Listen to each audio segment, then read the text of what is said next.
안녕하세요. 저는 15년 경력의 금융보안 전문가 이민준입니다. 지난 영상에 정말 많은 관심을 보내주셔서 감사합니다. 댓글에는 저도 그런 전화 받았어요. 똑같은 방법으로 당하기 직전까지 갔습니다.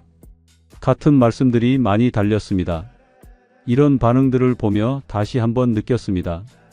보이스피싱은 지금 많은 분들에게 현실적인 위협이 되고 있다는 걸요. 그래서 오늘은 특히 65세 이상을 집중적으로 노리는 대출 사기 유형들을 정리해 보았습니다. 이 나이에 이런 걸 당하다니. 제가 너무 어리석었죠? 72세 김정숙 할머니께서 제 앞에서 울며 말씀하셨습니다. 평생 식당 운영하며 모은 8천만 원이 단 하루 만에 전부 사라졌고 게다가 2억 원 대출까지 나와 있는 상황. 저는 15년간 금융 상담을 해왔지만 그 순간만큼은 차마 할 말이 없었습니다. 어제는 5천만 원, 오늘은 2억 원. 매일 제 상담실을 찾아오시는 어르신들의 피해 금액은 점점 커지고 있습니다. 금융감독원 통계에 따르면 65세 이상 어르신들의 대출 사기 피해가 작년 대비 47% 급증했고 평균 피해액은 3억 2천만 원입니다. 문제는 이 사기범들이 어르신들의 선함을 이용한다는 점입니다. 정부에서 도와준답니다. 신용 등급 올려드릴게요. 은행에서 전화 드렸습니다. 이런 친근한 말로 접근해 평생 모은 재산을 훔쳐갑니다. 끝까지 시청하시면 많은 분들이 실제로 당하신 사기 수법에 현명하게 대응하실 수 있습니다. 그리고 영상을 시작하기 전에 꼭 구독과 좋아요 눌러주세요. 여러분의 한 번의 클릭이 어르신들의 재산을 지키는 방파제가 됩니다. 첫 번째 대출 사기, 대환대출 사기입니다. 할아버지, 정부에서 고금리 대출을 3%로 전환해주는 특별 프로그램이 있어요. 하지만 기존 대출을 먼저 상환하셔야만 신청이 가능한데요. 경기도 용인에 사시는 68세 박성철 할아버지는 이 말을 듣는 순간 이미 덫에 걸렸습니다. 10% 이자로 대출 중이던 할아버지는 3%로 바꿀 수 있다는 말에 혹했고 새 대출로 기존 대출을 상환했습니다. 전화 통화로만 진행했죠. 서류는 집으로 보내주겠다고 했어요. 근데 며칠 뒤 받은 대출 계약서를 보니 이자가 15%였어요. 더 충격적인 것은 이런 수법이 계속 진화하고 있다는 점입니다. 부산에 거주하시는 71세 최영희 할머니께서는 이렇게 말씀하셨습니다. 5천만 원 대출이 12%였는데 상담사가 8%로 낮춰준다고 했어요. 실제 내 대출 정보를 정확히 알고 있어서 더 신뢰가 갔죠. 그래서 친척에게까지 돈을 빌려 기존 대출을 모두 갚았습니다. 그런데 새로 받은 대출의 이자는 무려 16%였고 친척에게 빌린 돈까지.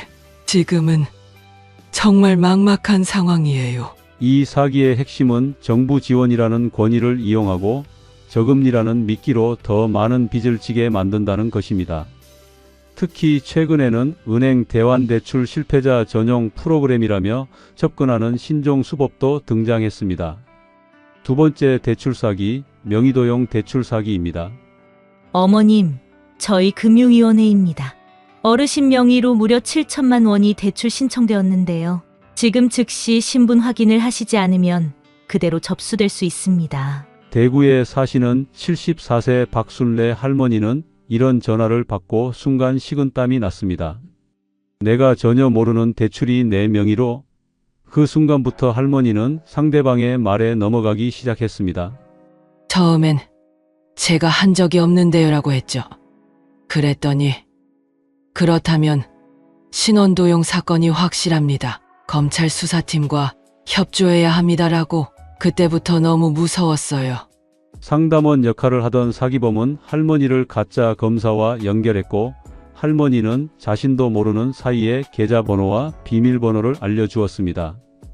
검사님이 조사를 위해 계좌를 임시 동결하겠습니다라고 했어요. 그런데 알고 보니 동결이 아니라 4천만 원이 빠져나간 거였죠. 이런 명의도용 사기가 특히 무서운 이유는 피해자와 가해자의 입장을 교묘하게 뒤섞는다는 점입니다. 어르신들은 처음에는 내 명의가 도용되었다는 피해자로 시작하지만 결국에는 진짜 피해자가 되고 맙니다. 서울 동작구의 69세 김태현 할아버지는 더 복잡한 사기를 당하셨습니다. 금감원입니다. 현재 여러 금융기관에서 어르신 명의로 대출 신청이 접수됐습니다. 지금 바로 정정하지 않으면 대출이 실행될 수 있습니다. 할아버지는 깜짝 놀라 대출 내역을 보내달라고 했고 곧바로 문자 한 통이 도착했습니다. 문자에는 실제 은행 로고와 함께 땡땡은행 2천만원 승인, 세모은행 1,500만원 승인 같은 가짜 대출 승인 내역들이 나열되어 있었습니다. 그리고 가장 아래에는 이렇게 적혀 있었죠. 취소하시려면 여기를 클릭하세요. 링크를 클릭하니 은행 웹사이트처럼 보이는 가짜 페이지가 열렸고 할아버지는 아무 의심 없이 이름, 주민번호, 계좌 정보를 입력했습니다. 그땐 오직 한 가지 생각뿐이었어요. 내 명의로 대출이 나가는 걸 막아야 한다. 하지만 결과적으로는 입력한 개인정보가 그대로 사기범에게 전달됐고 진짜 대출이 실행되어 돈은 모두 사기범 계좌로 이체되었습니다. 나중에 알았어요. 제가 입력한 정보로 사기범들이 진짜 대출을 신청한 거더라고요. 정말 정교한 사기였습니다. 세 번째 대출 사기, 저신용자 특별 프로그램 사기입니다. 인천에 사시는 72세 최명선 할머니는 전화 한 통으로 인생이 뒤바뀌었습니다. 한국신용정보원입니다. 어르신께서 정부 지원 특별 신용관리 프로그램 대상자로 선정되셨습니다. 이 프로그램은 신용등급이 낮은 어르신들을 돕기 위한 정부 후원 제도입니다. 할머니는 평소 신용 등급 때문에 고민이 많았습니다. 젊었을 때 제대로 된 직장이 없어 신용카드도 제대로 못 만들었고 이제 와서 필요한 대출도 받기 어려운 상황이었죠. 상담사가 너무 친절하더라고요. 할머님, 걱정하지 마세요. 저희가 꼭 도와드릴게요라고. 그런데 프로그램 참여를 위해서는 휴대폰에 앱을 하나 설치하셔야 합니다라고 했어요. 그 앱은 할머니 휴대폰에 원격 제어를 가능하게 하는 악성 앱이었습니다. 할머니는 상담사의 친절한 안내에 따라 모든 금융 정보를 입력했고 상담사가 화면 공유로 도와드리겠습니다라고 했어요. 그런데 제가 모르는 사이에 대출이 진행되고 있었어요. 1시간 만에 여러 금융회사에서 총 1억 5천만 원이 대출되었죠. 더 안타까운 것은 이런 대출들이 모두 고금리였다는 점입니다. 원래도 신용 등급이 낮았던 할머니는 연 15%가 넘는 이자를 감당할 수 없게 되었습니다. 이제 매달 나가는 이자만 몇백만 원이에요. 정말 죽고 싶은 마음도 들었어요. 제가 왜 이렇게 어리석었을까요? 그렇다면 어르신들이 이런 대출 사기에서 자신을 어떻게 보호할 수 있을까요? 15년간 제가 상담하면서 발견한 가장 효과적인 방어 방법들을 소개해 드리겠습니다. 첫째, 모르는 전화는 무조건 끊는다는 철칙입니다. 제주도에서 40년째 감귤 농사를 짓는 76세 김영재 할아버지의 사례입니다.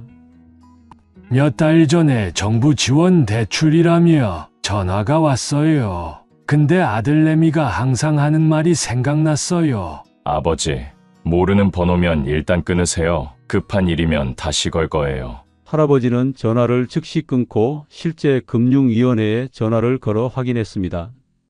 당연히 그런 정부 지원 프로그램은 존재하지 않았죠. 나중에 이웃에서 똑같은 전화 받은 할머니가 4천만 원 피해 보셨다는 걸 알았어요. 아들 말 들어서 정말 다행이었죠. 둘째, 가족과의 비밀번호 시스템을 만드는 것입니다. 충북 청주의 67세 이순희 할머니 가족은 독특한 방법을 사용합니다. 우리 가족은 금융 관련 연락할 때 꼭 비밀번호를 써요. 저는 태양, 아들은 바다, 며느리는 달이에요. 대출이나 돈 얘기가 나오면 반드시 이 단어를 말해야 해요. 어느 날 손자를 사칭한 전화가 왔을 때 할머니는 침착하게 비밀번호를 물어봤습니다. 상대방이 답하지 못하자 즉시 전화를 끊었죠. 이 방법은 정말 간단하면서도 효과적이에요. 가족이라도 비밀번호를 모르면 대화를 계속하지 않죠. 셋째, 소리내어 읽기의 힘입니다. 전남 순천의 70세 박정순 할머니는 특별한 습관 덕분에 사기를 피했습니다. 제가 눈이 안 좋아서 카톡이나 문자를 받으면 항상 소리내어 읽어요. 그날도 대출 승인 완료. 문자가 왔길래 큰 소리로 읽었죠. 옆에서 들은 딸이 즉시 엄마 그거 사기야 라고 말했습니다. 덕분에 할머니는 문자 속 링크를 클릭하지 않았고 개인정보 유출을 막을 수 있었죠. 지금도 메시지는 꼭 소리내어 읽어요. 가족들이 들으면 바로 알려주거든요. 넷째, 은행은 발로 가는 곳이라는 원칙입니다. 부산 해운대의 73세 최윤석 할아버지는 이 원칙으로 큰 피해를 막았습니다. 전화로 긴급 대출 승인이 필요하다고 하더라고요. 근데 저는 은행 일은 은행에 가서 한다는 원칙이 있어요. 60년간 그렇게 살았죠. 상대방이 아무리 전화로 해결하라고 해도 할아버지는 직접 은행을 방문했습니다. 은행에서 확인하니 그런 대출 승인은 존재하지 않았죠. 사기꾼들은 항상 급하다. 바로 해야 한다고 하더라고요. 근데 진짜 은행 일은 절대 전화로 끝나지 않아요. 다섯째, 의심스러운 통화는 녹음한다는 방법입니다. 강원도 춘천의 71세 김철민 할아버지는 스마트폰 녹음 기능을 적극 활용합니다. 대출 관련 전화가 오면 일단 이 통화는 녹음됩니다라고 말해요. 그럼 진짜 은행 직원은 상관없다고 하지만 사기꾼들은 바로 끊더라고요. 실제로 한 달 전 사칭 전화가 왔을 때 녹음 멘트를 하자 상대방이 즉시 전화를 끊었습니다.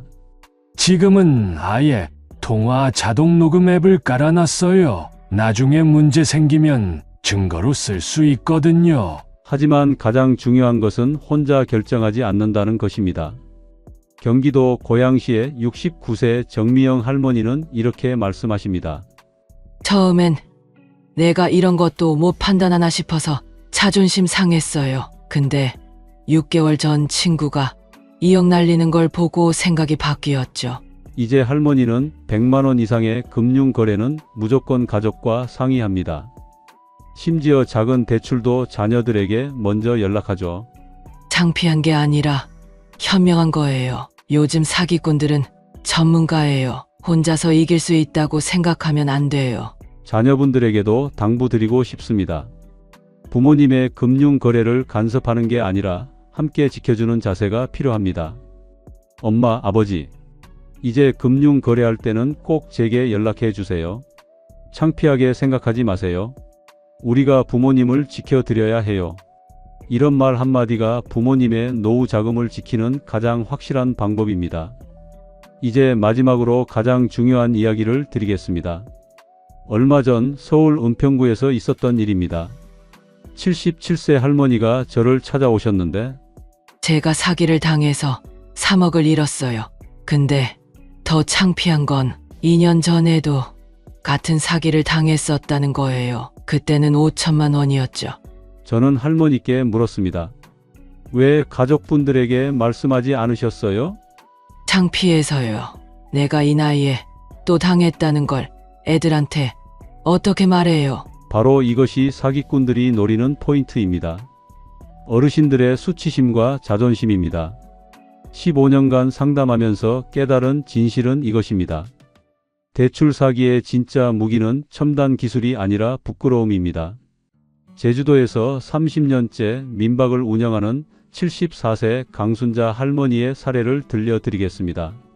작년에 대출 사기를 당해 7천만 원을 잃었어요. 아들한테 말할까 했는데 엄마가 디지털 시대에 적응 못한다고 놀릴 것 같아서 숨겼어요. 하지만 6개월 후 이자를 감당할 수 없어진 할머니는 결국 아들에게 털어놓았습니다. 근데 아들이 엄마, 왜 진작 말 안 했어요? 라고 하더라고요. 화내는 게 아니라 걱정하면서 그제야 깨달았어요. 내 자존심 때문에 더 큰 피해를 당했다는 거려. 여러분, 사기를 당하는 것은 부끄러운 일이 아닙니다. 매일 수백 명이 정교한 사기에 당하고 있습니다. 부끄러운 건 2번 당하는 거예요. 전북 전주의 한 교회에서는 금융보호망이라는 특별한 시스템을 운영합니다. 71세 김영수 담임 목사님의 설명입니다. 어르신들이 의심스러운 전화를 받으면 10명으로 구성된 검증단에 바로 연락해요. 목사인 저와 은행원 김사모, 변호사 이집사님 등이 즉시 조언을 드려요. 이 시스템 덕분에 지난 1년간 이 교회에서는 단 한 건의 사기 피해도 발생하지 않았습니다. 가장 큰 변화는 어르신들이 이제 질문하기를 부끄러워하지 않는다는 거예요. 모르는 걸 물어보는 게 현명하다는 걸 아신 거죠? 또 다른 좋은 사례도 소개해 드리겠습니다. 경남 창원의 한 노인 복지관에서는 대출 사기 시뮬레이션 프로그램을 운영합니다. 실제 사기 전화 녹음을 들려주고 어떻게 대응해야 하는지 연습하는 거죠. 74세 이명희 할머니는 이렇게 말씀하십니다. 처음엔 우리가 무슨 훈련까지 해야 하나 싶었어요. 근데 연습해보니 정말 필요하더라고요. 사기꾼들이 얼마나 교묘한지 깨달았죠. 실제로 이 프로그램 수료자 중에서는 아직까지 한 명도 사기 피해를 당한 사람이 없다고 합니다. 이제는 전화가 오면 자동으로 잠깐만요. 확인 좀 하고 다시 연락드릴게요라는 말이 나와요. 완전히 습관이 됐죠. 이렇게 커뮤니티의 힘으로 서로를 보호하는 것이 가장 효과적인 방법입니다. 저는 여러분에게 당부드립니다. 부모님이 계신 모든 분들, 오늘 저녁 식사 시간에 이렇게 말씀해 주세요. 엄마, 아버지, 대출이나 금융 관련해서 혼란스러운 전화가 오면 반드시 저에게 전화해 주세요. 급하게 결정하라고 해도 딱 10분만 저랑 통화하고 결정하세요. 이건 어리석은 게 아니에요. 가장 현명한 사람들이 하는 행동이에요. 사기꾼들도 이제 AI를 씁니다. 혼자서 그들과 싸우려 하지 마세요. 우리가 함께 싸울게요. 이 말 한마디가 부모님의 평생 재산을 지킬 수 있습니다. 그리고 어르신 여러분께도 말씀드립니다. 대출 사기의 3가지 위험 신호를 꼭 기억하세요. 1. 지금 바로 결정하세요. 진짜 금융 거래는 절대 서두르지 않습니다. 2. 전화로만 가능합니다. 중요한 대출은 반드시 되면 상담이 필요합니다. 3. 특별한 고객입니다. 모든 고객은 동일한 절차로 대출 심사를 받습니다. 이 3마디가 나오면 100% 사기입니다. 망설이지 말고 전화를 끊으세요. 72세 김정숙 할머니의 이야기로 돌아가 보겠습니다. 할머니는 2억 원의 빚을 지고 제게 왔습니다. 하지만 6개월 후 전문가님, 제가 이제 대출 사기 예방 강사로 활동해요. 경로당에서 매주 강의하고 있어요. 할머니는 자신의 경험을 공유하면서 많은 어르신을 도왔습니다. 부끄러움이 아닌 용기로 바뀐 거죠. 지금까지 150명 넘는 어르신들과 이야기 나눴어요. 정말 많은 분들이 저처럼 침묵하고 계셨어요. 이제는 오픈하고 서로 도와요. 제 실패가 다른 분들의 성공이 될 수 있어서 오히려 감사해요. 이것이 제가 15년간 금융 상담을 하면서 배운 가장 큰 교훈입니다. 사기를 이기는 가장 강력한 무기는 침묵이 아닌 공유입니다. 실패를 숨기는 게 아니라 교훈으로 만드는 것입니다. 오늘 알려드린 3가지 대출 사기 유형을 다시 한번 정리합니다. 1. 대환 대출 사기 정부 지원으로 저금리 전환. 2. 명의도용 사기 당신 명의로 대출이 나갔습니다. 3. 저신용자 특별 프로그램 사기 신용 등급 올려드립니다. 이 모든 사기의 공통점은 서두름과 비밀 유지 요구입니다. 마지막으로 한 가지 부탁드리겠습니다. 이 영상을 혼자만 보지 마시고 부모님, 조부모님, 이웃 어르신들과 꼭 공유해 주세요. 지금 댓글로 여러분의 대출 사기 경험이나 대처 방법을 공유해 주시면 그것이 누군가의 재산을 지키는 방법이 될 수 있습니다. 구독 버튼을 누르시면 앞으로 더 많은 금융사기 예방 정보를 받아보실 수 있습니다. 구독과 좋아요 이 한 번의 클릭이 어르신들의 노후를 지키는 파수꾼이 됩니다. 어르신 여러분, 여러분은 결코 혼자가 아닙니다. 자녀 여러분, 부모님은 여러분의 도움이 필요합니다. 함께라면 어떤 사기도 이길 수 있습니다. 감사합니다.